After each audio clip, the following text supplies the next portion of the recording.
which is a fusion of Jamaican potato pudding and the Georgia peach pie. Started, guys, we're going to clean and grate or blend about 2 pounds of sweet potato.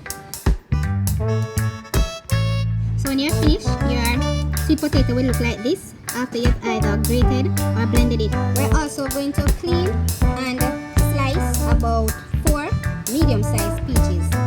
Once the peaches have been washed and sliced, we're going to prepare them and set them aside.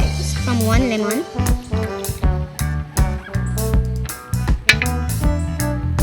the rind from that lemon, 2 tablespoons of softened butter, 1/4 cups of brown sugar. So you can go ahead and add some raisins. I had some leftover raisins in cinnamon and sugar mix, so I'm going to add them. You don't have to. Combine all of these and set it aside for now. Grab that bowl of sweet potato again, and we're going to prepare the pudding, the sweet potato pudding mix. Start by adding all your spices. You can add here 1 teaspoon of salt, 1/2 teaspoon of mixed spice, 1/2 tablespoon of cinnamon, and 1/2 tablespoon of nutmeg. I'm going to add a drop of almond essence,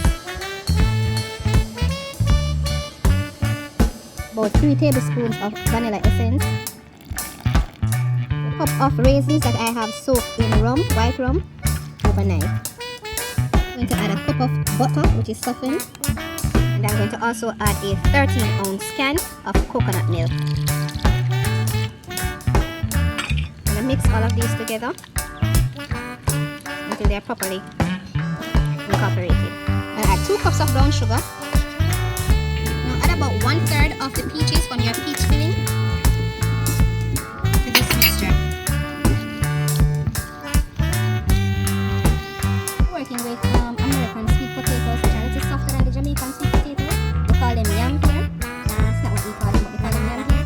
And they're a bit softer. What I'm going to do is I'm going to add a little flour, about 1/4 cup of flour, to help to set this pudding.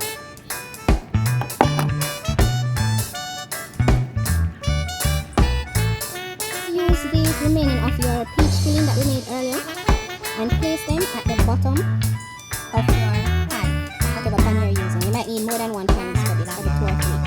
So place the peach filling at the bottom of each pan. We are putting into the pan and bake at 350 for about anywhere between an hour to an hour and a half. Remove your pudding and allow it to cool, or you can go ahead and eat it right away with some ice cream.